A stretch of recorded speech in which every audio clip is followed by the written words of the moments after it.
Greetings, everyone. I will be covering a variety of interdisciplinary areas from the ICS security point of view in order for us to be able to answer to this question, do we really want to live in the cyberpunk world?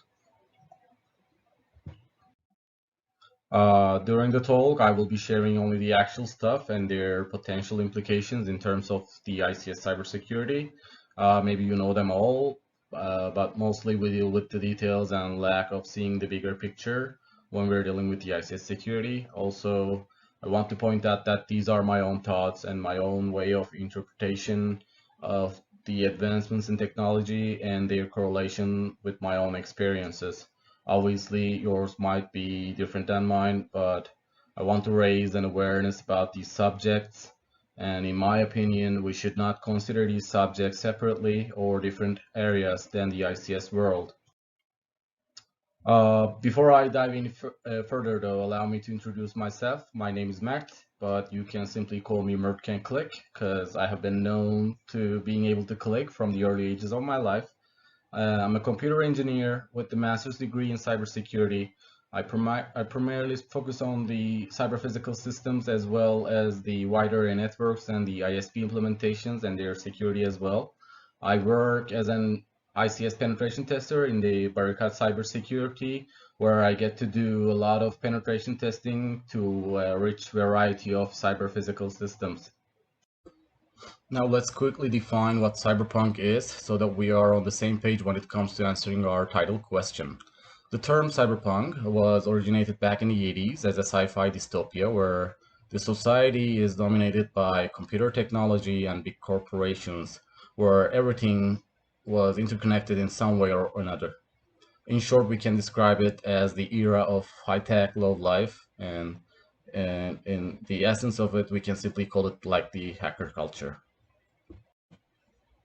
Back in the 80s, ICS operation and management was considered as an extremely sophisticated and serious area of work, which is true even today. SCADA was in place and less people had to do the dirty work on the field. What we basically do on the ICS is that we process the inputs and take actions accordingly. It was mostly done by hand from the control center, but hence the term control system implies, right? Things were less digital back then. There were Nixie tubes, lots of switches and indicator lights, etc. Nearly all of these components were hardwired, right? So it was quite hard to maintain and troubleshoot in case of an incident. And also because of that, the cybersecurity was not big of a concern other than the physical violations. Also, there weren't many RF applications back then, even though there were some examples. And RF devices were not big of a security concern because of acquiring an RF equipment was not feasible in terms of size and the cost. And also in 1979, Modbus was introduced by Modicon and brought a new way of communicating with our OT devices. And most of these principles of ICS still applies today. So by looking from the 80s to now, maybe we are living in the cyberpunk world, and there is only one way to find out. So I would kindly ask you to put on your power gloves and let's hack time. All right, 1980s to today. The basic principle for the ICS did not change a lot, but the way of implementing it really changed over time. Even though it changed in drastic ways, we still have the Modbus family. It's mostly Modbus TCP, but we get to see it very often on the ICS realm. And ICS security still relies on the physical security, and security through obscurity approach is a must when it comes to the ICS security. And there is a rapid transition to the wireless. We are planning to convert most of our field devices into a wireless medium. And we all know what wireless means. It's accessible to anyone.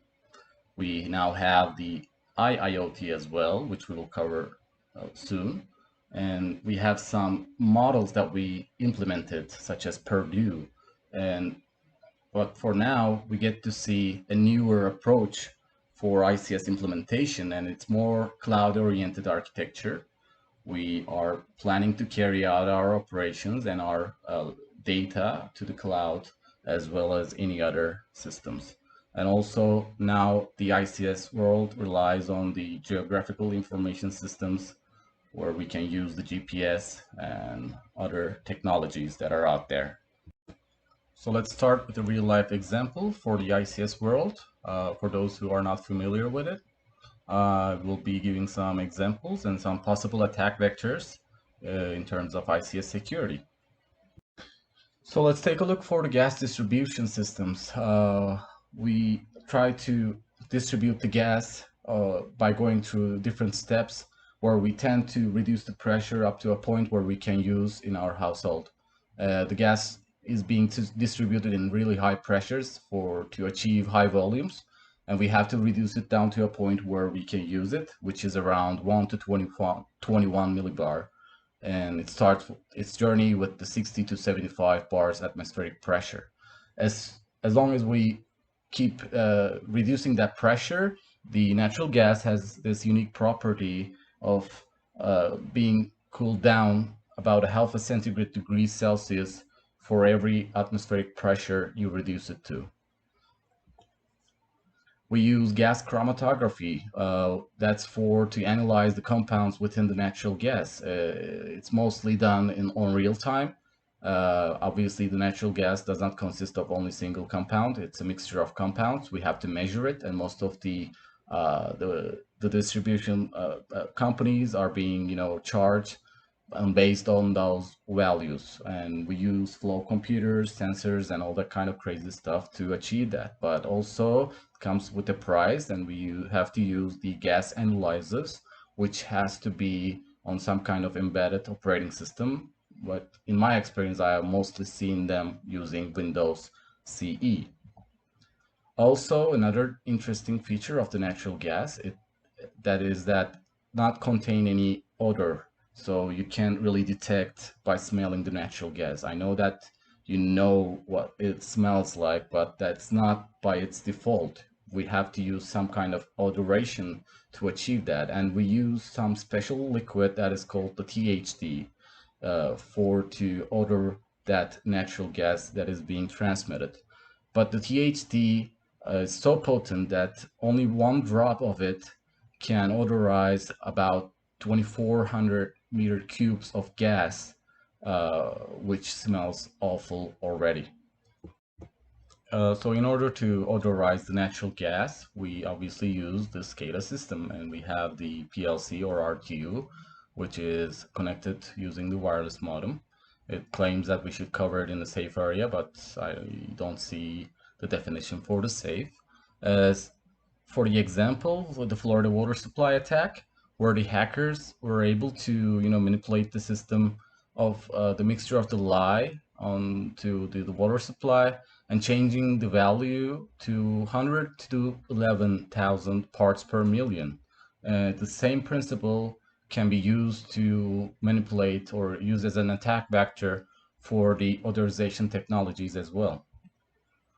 So as you can see from the data sheets, we use the old hardware. They are connected either using the serial port or some kind of modem, and most of them are still operating from the Modbus protocol. So all in all, we mostly use the same principles of hacking when it comes to conducting a pen test on the critical infrastructure. There are also some hardware-related techniques, but are mostly overlooked. Security incidents in the past has shown us that the air gap approach of ours is not invulnerable, and in my opinion, it won't be sufficient in the future as well. It has been known that there are countless possibilities to try if someone with malicious intent ever finds a way into the OT network. Triggering a denial of service on a field device is the least that can be done. There were incidents on the power distribution lines where attackers have access to the infrastructure from a remote location where they made their way up to the OT network, and in the end, they successfully manipulated the synchrophasers. There are also some sneaky methods for compromising the OT network and air gappedness. A single board computer with built-in mobile data implementations can be really hard to detect, especially if you have the network infrastructure is not well established in a security-oriented fashion. I have seen folks who are in charge of the OT network made some ignorant claims about that the specific vulnerability won't cause any security problems to their network. They make these claims based on the trust of the air gap implementation, but as soon as they see a demo about the possible implications of the SBC implant, which I randomly place it on an unexpected field switch and ask them to pinpoint it by physically or off of the network traffic, you get to see the fear in their eyes and how hard it can be to detect such devices if you don't have a fully mature OT network. On top of that, reminding them about the past incidents of insider attacks and the new supply chain attacks, they then tend to grasp the idea of why that MS something something vulnerability needs to be addressed regardless of the internet connectivity. So most common hardware related techniques is to mess with the firmware and the serial communications on the embedded device itself. We fire up our logic analyzers, bus pirates, and many other fancy gadgets to have a foothold on the device itself. When you have an access to devices such as Modbus gateways or the media converters, which are also overlooked and are considered crucial most of the times, what do we get to see most? CW259, hard-coded passwords. On top of that, RF comms are causing a greater risk than ever before. Thanks to our SDRs, it is possible to interact with RF comms nearly every portion of the spectrum, depending on your hardware, obviously. All you have to do is to set up your SDR to the desired configuration so that you don't need to buy out-of-the-box radio, which is designed to work under a specific band. By the help of these devices such as HEC-RF, not only we can receive signals, but also we can make transmissions too. Therefore, attacks such as GPS spoofing are out there for nearly a decade now. And the RF attacks can cause very devastating outcomes, especially for maritime operational technologies and such. Now let's take a look for the emerging technologies so that we can see these advancements and their similarities with the ICS security. Tendency to make everything smart is out of control. There is IoT and IIoT, where an ordinary Raspberry Pi is being used in heavy-duty industrial applications. We use cheap ESP devices to monitor our hydroponic food farms or control our buildings and cities. And I understand that being able to grow our food without using any soil and stacking them up like server racks is tempting and cool, but I have doubts about their security implementations too. It's said that there aren't many security precautions in place on those systems, even though they are part of the critical infrastructure, as far as I know. We have to be able to keep away the attackers from manipulating the nutrition injection systems by using the similar techniques as we have seen in the Florida water supply attack. Also, people are now carrying a local area network of interconnected devices right on their bodies. As a result of that, Internet of Medical and Internet of Health things have emerged. If you were to look for frequency allocation for those medical devices and their telemetry bands, it is clear that they are well within our reach with our SDRs. IVMDs are not something new, but they are also being RF enabled in vast amounts. Doctors now can monitor your health data like an ICS operator. They can upgrade your IVMD's firmware or its parameters remotely. Insulin pumps are widely used today, and if you look at the functional diagram, we have RF links, temperature sensors, and motor controllers. It's like a mini ICS of its own in some sense, but they are designed not to have an air gap to function. And there are the implantable RFID devices. Despite the fact that many people purchase and implant them by their own will, I don't see why not that we will be asked to have such devices on us if we ever decided to use the airports, where RFID tunnels can check our health and vaccination status in an automated fashion. So by putting all these together, remote healthcare became more effective. We can simply call it the backroom healthcare. I don't see any obstacles where adversaries are analyzed and make real-life correlations with the victim's historical heart rate data so that they can design a better spear phishing attacks. Even a read-only data can be used to leverage those types of attacks. Another cool topic, BCI, the brain-computer interfaces, like the human-machine interfaces, are here too. They are basically reading your brain activity and decoding them to the signals to operate a desired external device. And there's this non-invasive BCRs are like putting on a hat and you can take it off when desired. But on the other hand, the invasive applications of the BCI needs electrode implantation directly into the cortex. Wouldn't that be great to operate the SCADA systems without even moving a muscle? So one example of the BCI technology is the open source project called the OpenBCI. And so this technology can be easily mapped or programmed in a way to allow us to handle certain parts of the ICS operations. And also there are already some products out there where their primary concern is not the health, rather to take us one step closer to the cyberpunk world. So just to be clear, these technologies are promising for sure, and I don't want to sound like I'm against them, but potential vulnerabilities that might affect these kind of technologies and their implications are kind of scary. What I'm trying to explain is that ICS operators or people who are in charge of critical operations may have these kind of interconnected devices on them. Therefore, their IVMDs could be used as a pivot point to compromise our critical infrastructure. And when we are going to put this possibility of our security policy equations, I don't know. But if so, let's say we decided to do that, what are we going to do? Ask for an API key to their IVMD so that we can include them in our pen testing scope? Anyway, moving on.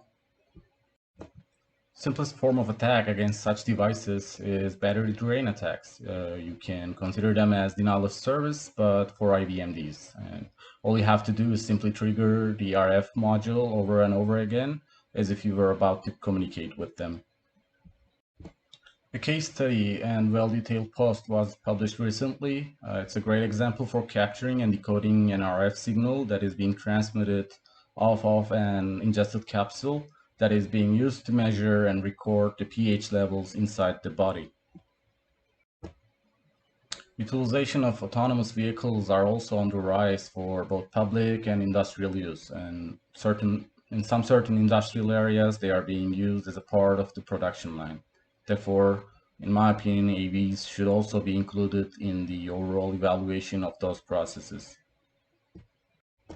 Not so long ago, we have witnessed a drone attack targeting the Saudi Aramco's oil processing facilities. This may be categorized as a matter of national security and not the responsibility of the ICS governors. But in the same time, custom-built drones with autonomous flight capabilities can be used to attack our facilities, and drone jammers won't be able to intercept them, even if we decide to place them in our infrastructure as it was like an OT equipment. Yet I can't see any possible prevention mechanism and that we can use other than the offensive approaches, which is whole another discussion to make. I think we won't be able to hide behind the air gap's false sense of security anymore because we are transitioning into a phase where our most critical equipments are being hyperconnected more and more every single day. There are millions of people with medical implantations, and one of those people might be working in your infrastructure without even you knowing it. His or her device might have some vulnerabilities, and if you get to think about that, these devices have all sorts of reprogrammable components like microcontrollers and FPGAs, right? So even today, we see a lot of Windows XPs and Windows 7s with very old vulnerabilities on them inside our ICS networks, and companies who are not willing to reinvest millions of dollars just to eradicate those potential security flaws and keep on running the process and risk acceptance, right? So there is no way of knowing that your operator might being used as a gateway to exploit those systems as well. And attackers won't have to find a 0 day to further penetrate into the OT infrastructure because they are vulnerable already. Let's look at this issue from a different perspective. What if that vulnerability of IVMD device is simply unupgradable, and the hardware is not sufficient enough to have that new firmware, and the health insurance won't pay for the new surgery, and that operator of ours might accept the risk personally, but wouldn't that decision will also put our ICS into risk as well? So that's a question that we need to consider. And also, I'm almost certain that we will get to see ransomware issues on medical implants, the cloud infrastructures, that operators of ours might have been hospitalized and desperately waiting for ransom to be paid so that he can get his insulin pump working again. And as I mentioned earlier, I think there are huge similarities between the OT and these technologies that I have been explaining. And these technologies are not designed in a security-oriented fashion. My point is that we should and must actually put our security considerations at top priority if we are going to interconnect everything. So basically, we simply cannot deny these facts are here. One last concern that I have is how are we going to train more cybersecurity experts who are capable of tackling these challenges? You know, ICS security is one of those areas where there is lack of lab environment. It's not as easy to train qualified workforce for the ICS as it is in IT pen testing. There are definitely some great examples of ICS exercise test beds, but you have to be in the vicinity of those environments to be able to work with them, most of the time. And if you get to think about many of us dragged into the cybersecurity field mainly as a result of our curiosity, we break things and to make things, and more young people will feel the same curiosity too. When we made a mistake back then, the worst case scenario was having a blue screen of death, BSOD. But that potential hacker of ours might get tempted by neighbor's son's IVMD and unintentionally cause irreversible problems. Okay, now for the last part, the future, I will briefly talk about what we might end up seeing when you put all these technologies together and hyperconnect everything together. And the beginning would be the transhumanism or human 2.0. This is where most of the sci-fi dystopias are born. Augmentations are like upgrades for the humans. Yeah, so, you can consider them like what steroids are today. Not only the people with medical needs will buy them, but people are expected to use augmentations just to be more superior. By using the technologies that are already here and trying to guess which direction they're headed, I don't see why not people and their augmentations could be manipulated in a way that they have not intended themselves. It could be as simple as pushing a button in the skater room, which they shouldn't, or turning off a nuclear power plant, which they are in charge of. And you know what they say, hackers gonna hack, and cyberpunk world, if it ever happens, in my opinion, which is already happening, would be a new area for the cyber criminals. Thus, we need to be prepared and we need to start working our way up to executing security measures for those subjects to come. We definitely are not in those good old days where there were no mass data collection was in place, but the vast amount of data that is being collected now also includes a very personal and real-time details about us. And in my opinion, neglecting the possibility of these data could ultimately affect our way of doing things in terms of ICS cybersecurity. I hope I'm not hacking too much time. This talk wasn't about, creating a debate about these subjects, but just sharing my thoughts. And I'm simply and kindly asking you to open your eyes because those stuff are not far away from now. Most of them are here already, so be prepared and we need to get ready for them. Obviously, there will be some denial phase. It's understandable, but it's the first step towards the acceptance.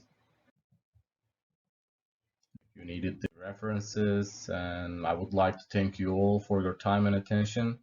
And do send me an email about the do we really want to live in the cyberpunk world question, and hope to see you in the void.